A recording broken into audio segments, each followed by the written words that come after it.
साल 2019 में जम्मू कश्मीर से 370 हटाए जाने के बाद पहली बार विधानसभा चुनाव की तारीखों का ऐलान किया हुआ। सत्ता हासिल करने की लड़ाई तेज हो गई। सत्ता पाने के लिए सभी पार्टियों ने पूरा जोर लगा दिया है। राहुल गांधी और मल्लिकार्जुन खड़गे आज से 2 दिन के जम्मू कश्मीर के दौरे पर है, तो बीजेपी ने चुनाव के लिए राम माधव और जी किशन रेड्डी को प्रभारी नियुक्त कर दिया। बीजेपी की आज शाम दिल्ली में बैठक भी हो सकती है। वहीं जम्मू कश्मीर की क्षेत्रीय पार्टियां लोक लुभावन वायदे के साथ अपना घोषणा पत्र जारी कर रही हैं। जम्मू कश्मीर अपना दल और नेशनल कॉन्फ्रेंस ने अपना चुनावी घोषणा पत्र जारी कर दिया है। नेशनल कॉन्फ्रेंस का घोषणा पत्र जारी होते ही उस पर सियासी घमासान तेज हो गया है। नेशनल कॉन्फ्रेंस ने अपने घोषणा पत्र में वो सारे वायदे किए हैं जिसके सहारे उसे सत्ता में वापसी की आस है। लेकिन सबसे चौंकाने वाला और विवादित वायदा है जम्मू कश्मीर में फिर से अनुच्छेद 370 और 35A की बहाली। उमर अब्दुल्ला का कहना है कि वो सत्ता में आए तो फिर से जम्मू कश्मीर में 370 की बहाली की जाएगी। क्या सुप्रीम कोर्ट का ऐसा फैसला नहीं आया था जिसमें उन्होंने 370 को अपहोल्ड किया था ना? तो अगर इससे पहले 3 बार सुप्रीम कोर्ट के तरफ से 370 को अपहोल्ड किया जा सकता है और उसके बाद इस फैसले से वो 3 फैसले बदल गए, क्या हम ये उम्मीद नहीं कर सकते हैं कि कल को ऐसे हालात बनेंगे जबकि सुप्रीम कोर्ट का ये फैसला जो है आने वाला कोई सुप्रीम कोर्ट उसको चेंज करे? अगर 3 फैसले के बाद भी बीजेपी ने हार नहीं मानी तो क्या हम एक फैसले के बाद हार मानेंगे? हमने कभी ये नहीं कहा कि रातों रात हम ये कर पाएंगे, लेकिन हम ये लड़ाई छोड़ने के लिए भी तैयार नहीं हैं। हमने कहीं पे भी लोगों से ये नहीं कहा कि आप हमें वोट दे दो तो कल हम ये चीजें जो है हासिल करेंगे, लेकिन हम लोगों को ये यकीन दे रहे हैं कि इन मामलों पे हम खामोश नहीं रहेंगे, इस लड़ाई को हम छोड़ेंगे नहीं। बीजेपी को 10-20 साल लगे, चलिए ना, हम 10-20 साल की बात नहीं करेंगे, लेकिन हमें उम्मीद है कि हालात इस मुल्क में बदल जाएंगे और हम अपना ये वादा जो है पूरा कर पाएंगे। क्या संविधान बदलने की बात कहकर उमर अब्दुल्ला टुकड़े गैंग को आस दिला रहे? क्या उमर विकास की ओर बढ़ते जम्मू कश्मीर को फिर से आतंकियों और पत्थरबाजों का अड्डा बनाना चाहते? क्या उमर अब्दुल्ला अनुच्छेद 370 की बहाली की बात कर कश्मीरियों को भड़काने का काम नहीं कर रहे? इतना ही नहीं, उमर अब्दुल्ला ने एक बार फिर से पाकिस्तान से बातचीत की पैरोकारी की। उमर अब्दुल्ला का कहना है कि वो पाकिस्तान से बातचीत के पक्षधर थे और रहेंगे। तब हम भी जानते हैं, आप भी जानते हो ना कि डायलॉग हमने करना नहीं है। हमने कहा वी विल इनकरेज इट। तो आप क्या सुनना चाहते हो हमसे कि हम डिस्करेज करेंगे? ऑब्वियसली नॉट ना। हम हमेशा से बातचीत के हक में रहे हैं, आगे भी बातचीत के हक में रहेंगे। As a responsible political party, should we be in government, we will do everything in our power to encourage that dialogue. Yeah, we will encourage a dialogue between the two countries. What is wrong with that? What is wrong in encouraging a dialogue? देखिए ना, अटल बिहारी वाजपेयी साहब ने क्या कहा? हम दोस्त बदल सकते हैं, पड़ोसी बदल नहीं सकते। अगर हम दोस्त बदल सकते हैं, पड़ोसी बदल नहीं सकते, चलिए आज बातचीत के हक में माहौल नहीं है, कल को हम उम्मीद कर सकते हैं माहौल होगा। और मैंने हर बार कहा है कि माहौल कायम करना ये सिर्फ हमारे मुल्क की जिम्मेदारी नहीं है, बातचीत के लिए माहौल कायम करना ये पाकिस्तान की भी जिम्मेदारी है। लेकिन हम अपने तरफ से बातचीत के लिए जो है हम इसके हक में रहेंगे, हम इसके हक में थे और रहेंगे। इसमें किसको एतराज हो सकता है? अपने मैनिफेस्टो में उमर अब्दुल्ला ने मुफ्त की रेवड़ी से लेकर तमाम और भी वादे किए, लेकिन जनता को लुभाने के लिए फ्री स्कीम की बात समझ में आती है। लेकिन 370 की बहाली का राग जैसे ही उमर ने छेड़ा, बीजेपी ने एनसी के मैनिफेस्टो की हवा निकालनी शुरू कर दी। बीजेपी दावा कर रही है कि अब कोई भी जम्मू कश्मीर में 370 की बहाली नहीं कर सकता। नेशनल कॉन्फ्रेंस का जो मैनिफेस्टो है ये झूठ, धोखा और फरेब का एक पुलंदा है। दिल बहलाने के लिए एक ऐसा मैनिफेस्टो बनाया गया जैसे लगता है कि नेशनल कॉन्फ्रेंस सब कुछ कर सकती है। सबसे पहला जो उन्होंने इसमें कहा था आर्टिकल 370 और 35A किसी भी सूरत में वापस नहीं ला सकते। नेशनल कॉन्फ्रेंस क्या कोई भी पार्टी अब 370 या 35A को वापस नहीं ला सकती, क्योंकि जो मर चुका है मुर्दे जिंदा नहीं होते। जम्मू कश्मीर का जनता विकास चाहते हैं। पुराने जो संगठन थे, व्यवस्था थी, याद है सब लोगों को। आज जो बदलाव स्थिति में जम्मू कश्मीर जनता को विश्वास देने के लिए प्रयास करेंगे। बिल्कुल जम्मू कश्मीर में परिवारवाद, भ्रष्टाचारवाद पार्टी नहीं आना चाहिए, इसके लिए हम पूरा तैयारी से चल रहे हैं। वो जम्मू कश्मीर जनता तय करेंगे। 370 बिल आना चाहिए, नहीं आना चाहिए, जम्मू कश्मीर का जनता तय करेंगे। इस बीच राहुल गांधी जम्मू कश्मीर के दौरे पर हैं। कहा जा रहा है कि इस दौरे के दौरान राहुल गांधी नेशनल कॉन्फ्रेंस के साथ मिलकर चुनाव लड़ने पर गठबंधन पर फैसला भी कर सकते हैं। लेकिन सवाल है कि क्या राहुल गांधी नेशनल कॉन्फ्रेंस के मैनिफेस्टो में 370 की फिर से बहाली का समर्थन करेंगे? क्या कांग्रेस भी जम्मू कश्मीर में 370 की वापसी को लेकर चुनावी मैदान में जाएगी? बीजेपी का कहना है कि 370 और 35 पर राहुल गांधी अपना स्टैंड क्लियर करें। शुक्र है चुनाव घोषित हुआ और राहुल गांधी जी के एजेंडे में जम्मू कश्मीर आया। राहुल जी शांति, विकास व विश्वास का जम्मू कश्मीर, श्री नरेंद्र मोदी जी के नेतृत्व में तेजी से बढ़ता हुआ जम्मू कश्मीर देख के आइए और 370 और 35 पर अपना स्टैंड स्पष्ट करिए। सवाल है कि क्या 370 की बहाली का वादा कर और पाकिस्तान से बातचीत के पैरोकारी कर उमर अब्दुल्ला सत्ता पाएंगे? क्या उमर अब्दुल्ला 370 की बहाली के नाम पर सत्ता पाने का सपना देख रहे हैं? सवाल यह भी है कि क्या सत्ता पाने के लिए कश्मीर की जनता को गुमराह करने की कोशिश हो रही है? सवाल है कि जम्मू कश्मीर में 370 और 35 पर कांग्रेस का स्टैंड क्या है? सबसे बड़ा सवाल है कि अगर 4 अक्टूबर को अब्दुल्ला चुनाव जीत भी गए तो क्या जम्मू कश्मीर में फिर से 370 वापस लौट आएगा? मैं गौरव कपूर आपसे शुरू करता हूं। भाई, कब तक सपना देखेंगे आप लोग 370 का, या फिर इसके बिना आपकी चुनावी बात हो नहीं सकती है इसलिए मजबूरी में लेकर आ गए? देखिए, मैं एक चीज आपको कहना चाहूंगा कि बहुत बदकिस्मती है, हर बार मुझे ये चीज बोलनी पड़ती है कि आप अगर आज बात करते हैं, आप मुझे बताएं मैनिफेस्टो के अंदर हमने कहा ये चीज कही है 370 को लेके, कोई एक लाइन दिखा दीजिए। हमने ये चीज कहा कि हमारी सरकार जब पावर में आएगी, जम्मू कश्मीर में हमारी जो सरकार जो जब बनेगी, हम इस मुद्दे को दोबारा सुप्रीम कोर्ट में दोबारा सुनवाई के लिए हम जाएंगे।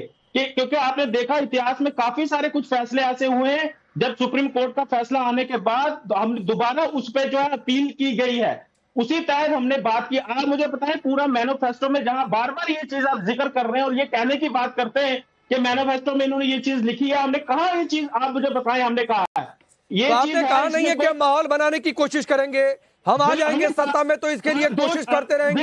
क्यों कोशिश करेंगे भाई? गौरव कपूर, 370 के बिना आपकी बातचीत नहीं हो सकती है क्या? मर चुका है 370, बीजेपी के नेता कह रहे हैं। सुप्रीम कोर्ट में गए 5 जजों की बेंच ने सर्वसम्मति से फैसला दिया कि यह फैसला संवैधानिक है 370 हटाने का। राष्ट्रपति के पास शक्तियां हैं, देश की संसद के पास शक्तियां हैं, हटा दिया 370, खत्म, बात खत्म है 370 की। तो ऑनरेबल सुप्रीम कोर्ट के आगे अगर इसको हम दोबारा, आप मुझे बताएं कहां हमारे पास अधिकार नहीं है कि हम दोबारा रिक्वेस्ट कर सकते हैं कि इस बात को दोबारा सुना जाए? हम इस चीज को लेकर दोबारा क्यों नहीं जाएंगे? और देखिए स्पष्ट बात, अरे नहीं, आप जाते रहिए सर, मैं सवाल यही तो कर रहा हूं गौरव कपूर की बिना 370 के आपका कोई चुनावी एजेंडा नहीं हो सकता है। आप लोगों को भड़काना चाहते हैं, बरगलाना चाहते हैं, अंधेरे में रखना चाहते हैं, उसके बिना आपकी सियासत नहीं चल पा रही है। हमारा मैनिफेस्टो जो आपने पढ़ा उसमें देखिए जो चीजें नेशनल, मैं इस चीज में मैं गर्व महसूस करता हूं कि नेशनल कॉन्फ्रेंस ने जो मैनिफेस्टो हमारा पेश किया है, ये वो चीजें हैं जो पिछले 10 सालों से जम्मू कश्मीर की जो आवाम है वो इस चीज से दूर है। आप मुझे, हमने जहां भी हमने कहा वुमेन्स के लिए हम ट्रांसपोर्ट फ्री देंगे, 200 बिजली यूनिट देंगे। तो अरे गौरव कपूर सुनिए ना, आप जो कह रहे हैं सर, सुन लीजिए, आप जो कह रहे हैं कि 12 LPG सिलेंडर फ्री देंगे, व्यापक नौकरी पैकेज लेकर आएंगे, 10 किलो चावल प्रति व्यक्ति देंगे, अल्पसंख्यक आयोग बनाएंगे, महिलाओं को 5,000 रुपया देंगे, 1 लाख युवाओं को नौकरी देंगे, मुझे कोई दिक्कत नहीं है भाई, आप दीजिए, करिए ना काम। मैं कह रहा हूं सिर्फ इस मैनिफेस्टो के दम पर जाइए, बिना 370 के ये सब आप बात नहीं लेकर जा सकते जनता के बीच। क्यों नहीं करेंगे? आपने हमारी पहचान जो है छीनी है जम्मू कश्मीर के, कैसी पहचान? भारत पहचान है जम्मू कश्मीर के लोगों की, भारत पहचान है गौरव कपूर जम्मू कश्मीर के लोगों की, भारतीयता पहचान है। ये पहचान हमारी, देखिए ये एक स्पेशल पहचान थी जो हमारे महाराजा ने हमें जम्मू कश्मीर में हिंदुस्तान से लेकर दी थी। आप कैसे कह सकते हैं कि नहीं है? इसके लिए तो हम जाएंगे। देखिए सबसे पहले जब जम्मू कश्मीर में नेशनल कॉन्फ्रेंस की सरकार जब बनेगी, हम असेंबली में ऑर्डिनेंस लाएंगे, उसको पास करके भेजेंगे। आ गए गौरव कपूर, कि असेंबली में सरकार बनेगी तो ऑर्डिनेंस लेकर आएंगे। भैया शिवम त्यागी पहले कहा कि हमारे मैनिफेस्टो में कहा है। चलिए ठीक है गौरव कपूर, आपने बात कह दी। शिवम त्यागी पहले गौरव कपूर ने कहा कि आपने मैनिफेस्टो पढ़ा नहीं है, हमारे मैनिफेस्टो में कहा लिखा है। आते आते कह गए कि असेंबली में आ जाएंगे तो ऑर्डिनेंस लेकर आएंगे, जैसे असेंबली से ही तय हो जाएगा। आपने हमारी जो पहचान छीनी है, हम क्यों नहीं बीच में नहीं बोलना है कपूर साहब, बीच में नहीं बोलना है। Thank you thank you thank you thank you. बीच में नहीं बोलना है जी, बीच में नहीं बोलना। कोशिश करेंगे गौरव जी, हो गया आपका, हो गया। एक चीज बहुत साफ है, 370 एक इतिहास था और अब इतिहास ही रहेगा जीवन भर। कुछ लोगों के मंसूबे हैं कि इस देश में 370 में जो है जम्मू कश्मीर में फिर से लाया जाए और उसको फिर से बहाली की जाए, तो 370 और 35A को भूल जाइए। वो पुराने जमाने का सपना हो गया, चला गया है अब। लेकिन एक बात बहुत साफ है कि 370 को लेकर प्लीज बीच में मत बोलिए। और एक और चीज मैं कहना चाहता हूं कि हाँ, नेशनल कॉन्फ्रेंस जो 370 को वापस लाने की बात कर रही है, वो ओरिजिनल एजेंडा कांग्रेस का है। कांग्रेस ने जिस तरीके से इन तमाम चीजों को खत्म नहीं किया, पहले उसको 58 साल तक खींचते रहे, हटाया नहीं। जब भारतीय जनता पार्टी की सरकार ने उसको हटाया तो दुनिया भर का ड्रामा किया। उसके बाद इंटरनेशनली ये कहते रहे कि जम्मू कश्मीर का हाल बहुत बुरा है, वहां पर जो है फौज ने पूरी तरीके से मूवमेंट बंद कर दी है। और अब भी देख लीजिएगा, ये गारंटी की बात है कि अगर ये अलायंस में भी जाते हैं तो ये कोर एजेंडा पूरे तरीके से कांग्रेस का है। और जहां तक बात नेशनल कॉन्फ्रेंस की है, बस एक चीज बहुत साफ है, जम्मू कश्मीर की प्रॉस्पेरिटी देख लीजिए, जम्मू कश्मीर की खुशहाली देख लीजिए, जम्मू कश्मीर का टूरिज्म देख लीजिए।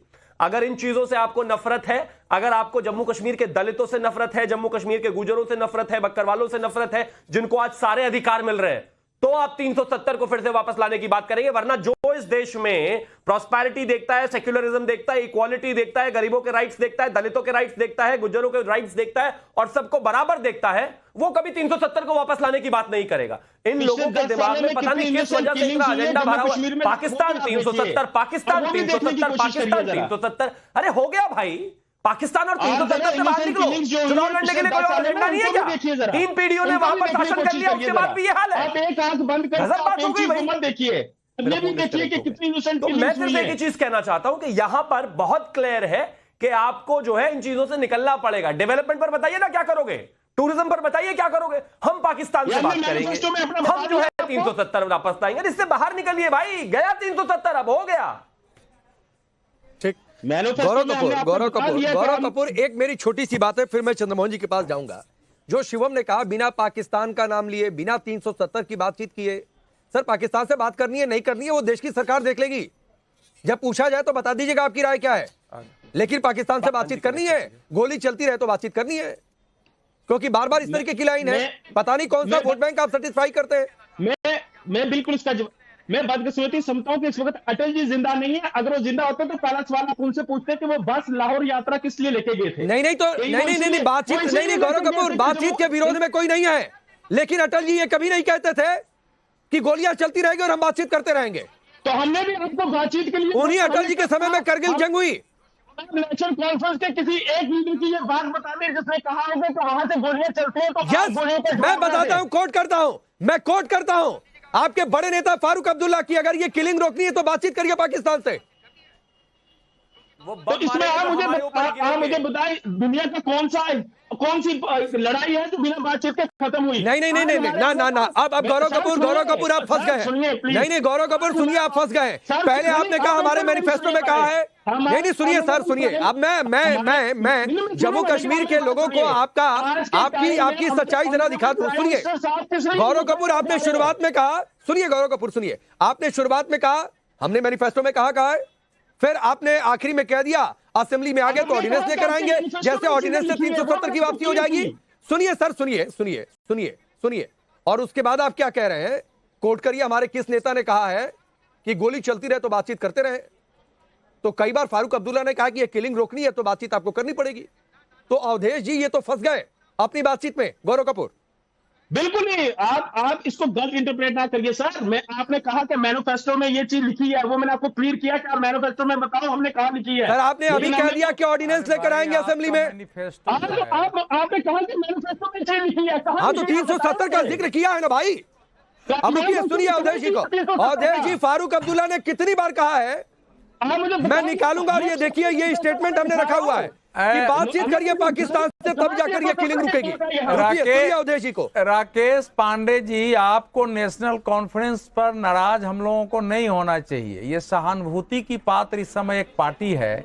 ऐसा लगता है कि 370 हटने के बाद जो लंबे समय तक जेल में रहे, तो ये स्मृति जो है 75 साल पीछे चली गई है।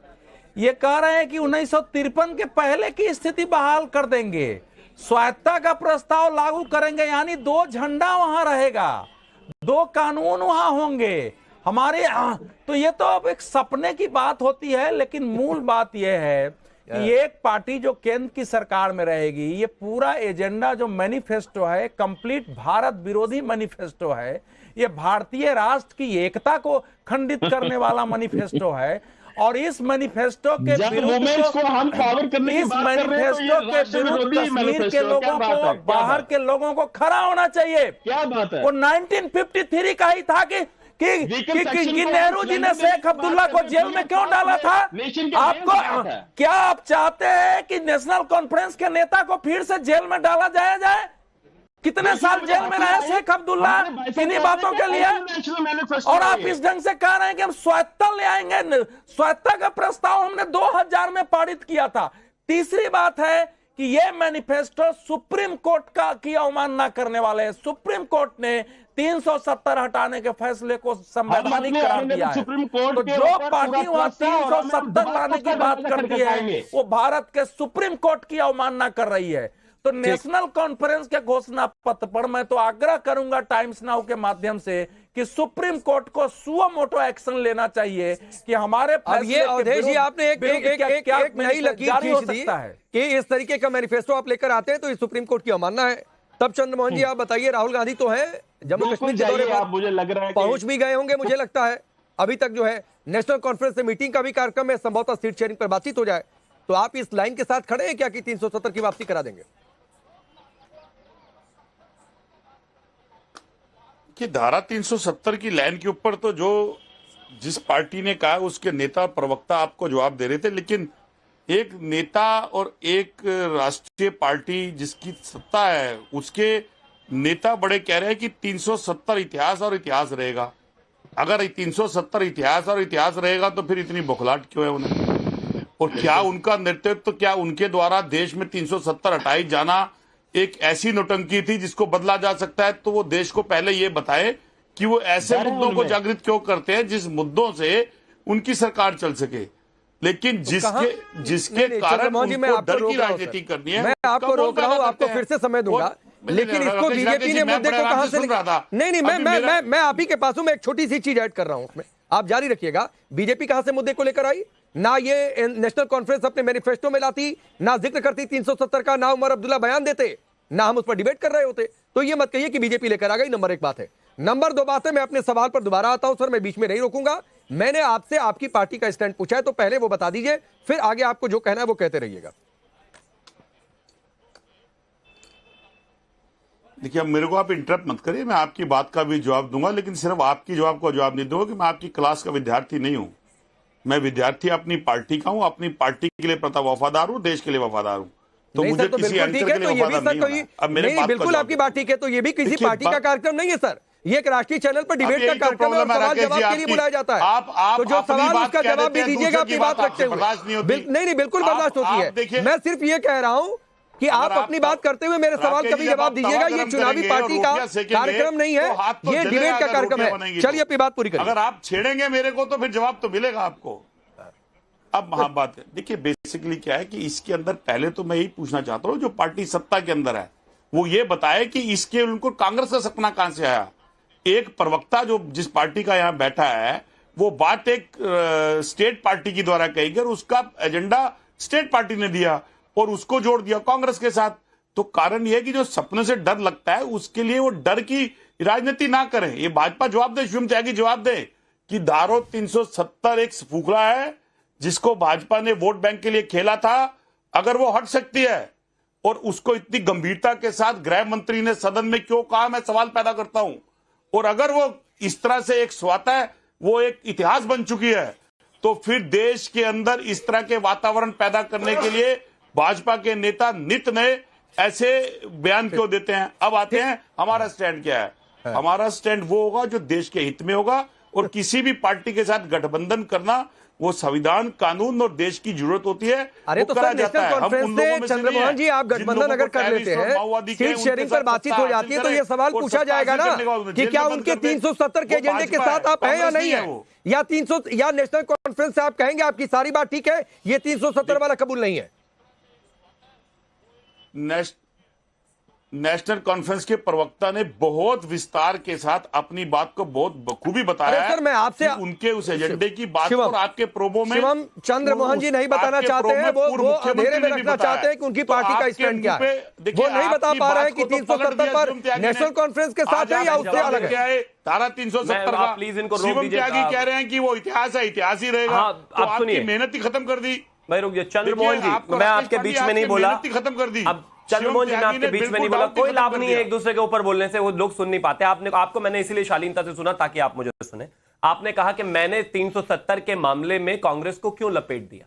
मैं सिर्फ एक ही चीज कहना चाहता हूं, भारतीय जनता पार्टी मुद्दे बनाती नहीं है, मुद्दे खत्म करती है। हमने 370 को मुद्दा बनाया और खत्म करके उसको एक तरफ कर दिया। राम मंदिर के लेकर एक मुद्दा बना, विशेष हमारे जो है इमोशंस जुड़े देश के, राम मंदिर बना और चीजें जो है कहीं ना कहीं अब देश जो है श्री राम की पूजा अपना लगातार कर रहा है, मंदिर जा रहा है। अब वापस इस चीज पर आते हैं।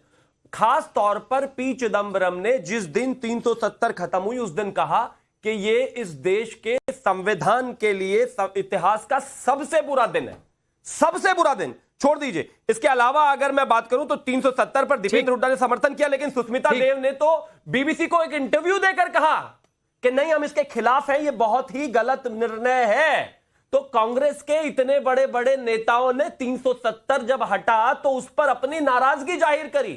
क्या गारंटी है कि जब आप सरकार में वापस, जो कि नहीं आने वाले हैं, नेशनल कॉन्फ्रेंस के साथ मिलकर उसको वापस लाने की कोशिश नहीं, और शिवम इससे मैं थोड़ा सा आगे बढ़ता हूं, शिवम इससे थोड़ा सा आगे बढ़ता हूं। वकार भट्टी हमारे साथ है। रुकिए चंद्रमोहन जी, रुकिए वकार, शिवम जवाब दे दीजिएगा। मैं आऊंगा गौरव भाई, एक वकार भट्टी की बात अभी हो जाए। एक मिनट गौरव प्लीज आऊंगा, एक आदमी इंतजार कर रहा है सर।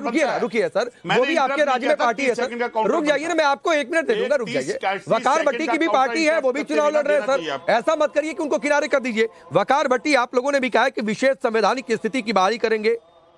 क्या करेंगे भाई, कौन सी विशेष स्थिति चाहिए?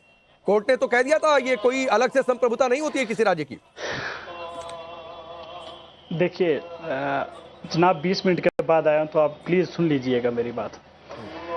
जहां तक जम्मू कश्मीर की पहचान, आन शान की बात है, तो उसके लिए जम्मू कश्मीर का हर नागरिक, हर नौजवान, हर माँ, हर बेटा, हर कास्ट, रंग, कलर, बेस, तब तक हम लड़ाई लड़ते रहेंगे पीसफुल तरीके से, जब तक हमारी वो पोजीशन 53 वाली वापस नहीं आएगी। वकार भट्टी क्या, जम्मू कश्मीर का हर नागरिक, हर बच्चा तब तक हिंदुस्तान की जमहूरियत से, हिंदुस्तान के पार्लियामेंट से, हिंदुस्तान के सुप्रीम कोर्ट से यह गुजारिश करेगा कि हमसे जो वादे किए थे भारत सरकार ने, गांधी जी ने, नेहरू जी ने, पटेल साहब ने, हिंदुस्तान की जमहूरियत क्या है? हिंदुस्तान की जमहूरियत नहीं है क्या भाई, या बाहर मान रहे हैं? देश विरोधी एजेंडा भारत में जमहूरियत एजेंडा लेकर के वकार भट्टी पूरे हिंदुस्तान में जमहूरियत है, और जम्मू कश्मीर उसी हिंदुस्तान का अभिन्न हिस्सा है। और 53 के पहले का सिचुएशन बोला किसी को, और 20 मिनट मुझे बोल रहा हूँ ना, 20 मिनट नहीं, आप पार्टी, रुको ना यार, रुको ना यार, रोकना पड़ेगा। मैं बीच आया, आप सबके बात कर रहे हो कि 53 के पहले सबके बीच आता हूँ मैं, आएंगे और बोलने का तरीका नहीं आप लोगों को यार, सुनने की हिम्मत रखा करो आप। नहीं, गांधी जी ने, पटेल ने कब वादा किया आपसे? किसने वादा किया आपसे? ये जो जम्मू कश्मीर के लोगों को ठग के इतने दिन तक अलगाववाद, आतंकवाद आप लोग पैदा करते रहे, और फिर वही आग लगाने की कोशिश टेलीविजन के माध्यम से कर रहे हैं। ये नहीं होने दिया जाएगा, बिल्कुल नहीं होने दिया जाएगा कि आप जम्मू कश्मीर में फिर आग लगाने की कोशिश कर रहे हैं। ठीक, एक मिनट अवधेश जी सर, ये भारत विरोधी एजेंडा नहीं चलेगा। नहीं, बिल्कुल नहीं चलेगा, भारत विरोधी कोई एजेंडा नहीं चलेगा। वकार भट्टी सुनिए, आपको रोका जाएगा। वकार भट्टी, कोर्ट में जब ये मामला गया था तो कोर्ट ने कहा कि 370 मिला जरूर था, लेकिन परमानेंट नहीं था, एक टेम्पोररी प्रावधान था, अस्थायी प्रावधान था। तो गारंटी नहीं थी कि वो हमेशा रहेगा। जब होगा संभावनाएं लगेंगी या जब ठीक लगेगा हटा दिया जाएगा। तो ये गारंटी आपने कैसे, जन्मसिद्ध अधिकार कैसे मान लिया था कि 370 था, है और रहेगा हमेशा के लिए? सुनिए इसी पे जवाब दो। पहली बात सुनिए जनाब, मैं आपको अपनी पार्टी जो हमारे प्रेसिडेंट हैं सैयद अल्ताफ हारिस साहब, आप जाकर हमेशा उनकी एक स्टेटमेंट पढ़िए कि हम कोई भी काम पीसफुल तरीके से भारत के आइन के जरिए, पॉलिटिकल हम लड़ाई तब तक लड़ते रहेंगे जब तक जम्मू कश्मीर के हक और जम्मू कश्मीर के तमाम वो हकूक हमें वापस नहीं मिलते हैं। नौजवान हमारे जेलों के अंदर बंद हैं, ड्रग्स यहाँ खुले आम हो चुकी है, शराब हर दिन वाइन शराब यहाँ कश्मीर में खोली जा रही है। नहीं, आप 370 पर बातचीत करिए। 370 आपका परमानेंट हक नहीं था। एक बात वकार भट्टी समझ लीजिए, 370 नहीं सर, हमारा परमानेंट हक अटानवी है सर। हमारा परमानेंट जो हक है ना वो 53 नहीं, कौन सी ऑटोनॉमी भाई? हम उसके लिए काम कर रहे हैं। नहीं शिवम, ये कौन सी ऑटोनॉमी की बातचीत कर रहे हैं? स्वायत्तता चाहिए, एक अलग संप्रभुता। आपने ये भी कहा था कि संप्रभुता राज्य की अलग से नहीं हो सकती है, हिंदुस्तान की संप्रभुता है और जो सभी राज्यों पर है। शिवम देखिए, एक चीज मैं कहना चाहता हूं, बड़ा क्लियर है एक चीज, वकार भट्टी भी सुन लें, प्रवक्ता नेशनल कॉन्फ्रेंस भी सुन ले, छुपे हुए स्वर में बोलने वाली कांग्रेस भी सुन ले। जम्मू कश्मीर की स्वायत्ता भारत की स्वायत्ता संप्रभुता के साथ में है। अलग से कोई स्वायत्ता और संप्रभुता का सवाल ही नहीं होता। और जिस अर्बनाइजेशन की ये बात कर रहे हैं, कह रहे हैं शराब की दुकानें खुल रही हैं, ये खुल रही हैं, वो खुल रही हैं, तो वो कोई इस्लामिक राज्य हो गया है क्या? वो कोई इस्लामिक राज्य है क्या? या कोई ऐसा राज्य है जहां पर ये हो नहीं सकता, जहां पर अर्बनाइजेशन हो नहीं सकता, जहां पर जो है चीजों को बढ़ाया नहीं जा सकता, जहां पर हिंदुस्तान के लोग जो है जा नहीं सकते, रह नहीं सकते, वो हिंदुस्तान का हिस्सा है। भाई कौन है आप? 370 को लेकर पहले ही कहा गया था ये टेम्परेरी है, ट्रांजिएंट है। और गांधी ने कभी भी इस चीज के लिए प्रॉमिस नहीं किया था कि वहां पर इस तरीके से आपको अलग से वो दिया जाएगा। पटेल ने कभी नहीं किया था। पटेल जी के हिस्से अगर ये प्रॉब्लम सॉल्व करना आता तो ये 370 मिलता ही नहीं आपको। लोग जो चाहे कहां कहा था, बताइए कहां कहा था? सुनी जाए, आपको कुछ नहीं पता है, इतिहास के बारे में कुछ नहीं पता है। गलियों में लोगों को बरगलाते टीवी पर भी बरगलाने लग गए। कभी ऐसा नहीं हुआ है, कभी ऐसा नहीं हुआ है। झूठ, ये फेक है, फर्जीवाड़ा है, बिल्कुल कोई ऐसी स्थिति नहीं बनी। कच्चा पहनने वाले लोग आप क्या बोलोगे? ये छोड़िए बेकार की बातें।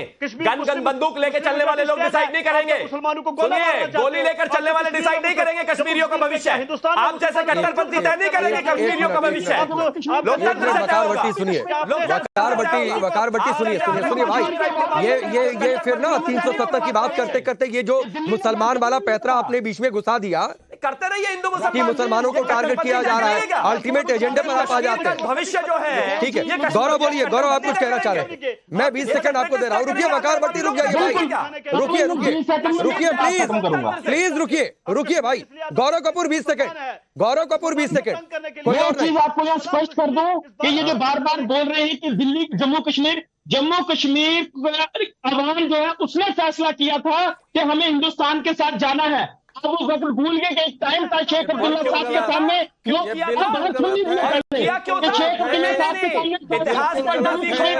नहीं सर, फिर आप प्रोपेगेंडा चलाने लगे। अवधेश जी, ये चुनाव नेशनल कॉन्फ्रेंस हो, पीडीपी हो या फिर वकार भट्टी हो, बिना प्रोपेगेंडा बिना 370 के नहीं लड़ सकते। और ये मानकर चल रहे थे कि 370 तो इनका जन्मसिद्ध अधिकार है। 370 के पहले की बात कर रहे हैं, 370 के बाद नहीं बोल रहे हैं। ये बोल रहे हैं कि 1953 से पहले का चाहिए हमको। ये बोल रहे हैं विशेष रूप से कि नहीं, ये जो बातें कर रहे हैं, महाराजा हरि सिंह ने उसी इंस्ट्रूमेंट पर साइन किया जिससे भारत के 562 रियासतों ने साइन किया था, जिसमें कोई स्पेशलिटीज नहीं थी। महाराजा हरि सिंह का अपनी गंदी ज़बान से नाम मत लो। नहीं, आपके लिए गंदी जुबान होगी भैया, हम लोगों के लिए नहीं है। उस समय कश्मीर के राजा वही थे और कश्मीर के राजा ने साइन किया था। और आप गलतफहमी में मत रहिए कि कश्मीर कोई इस्लामिक राज्य और भारत से अलग कोई स्टेट होगा जो आप पैदा करना चाह रहे हैं। आरएसएस वालों को अपनी जुत्ती पे रखता था। ठीक है। अरे वकार भट्टी सुनिए, ये अपना हेट प्रोपेगेंडा मुस्लिम टारगेट पर है, ये सर यहाँ पर मत कहा करिए, चलाते रहते हैं ये पर बिल्कुल मत कहा करिए। और मेरे सामने कम से कम जो है ना, ये भारत विरोधी कोई बात अलग से किसी राज्य की संप्रभुता हो जाए, ये सब राग मत लेकर आया करिए सर। हो सकता है कोई आपकी बात सुनकर खुश होता होगा मेरे सामने, और जम्मू कश्मीर की बड़ी तादाद में आबादी है जो आपकी इन बातों को पसंद नहीं करती है। एक बात कान खोलकर सुन लीजिए कि जम्मू कश्मीर इस देश का अभिन्न हिस्सा था, है और रहेगा, और उसकी संप्रभुता अलग से नहीं है, हिंदुस्तान की संप्रभुता के साथ जुड़ी हुई है। वहां का भी आदमी उतना ही हिंदुस्तानी है जितना मैं यहां पर बैठ कर हूं। तो ये बात दिमाग में कान खोलकर आप लोग बिठा लीजिए। चलिए वक्त इतना ही है, आप सबका बहुत बहुत शुक्रिया।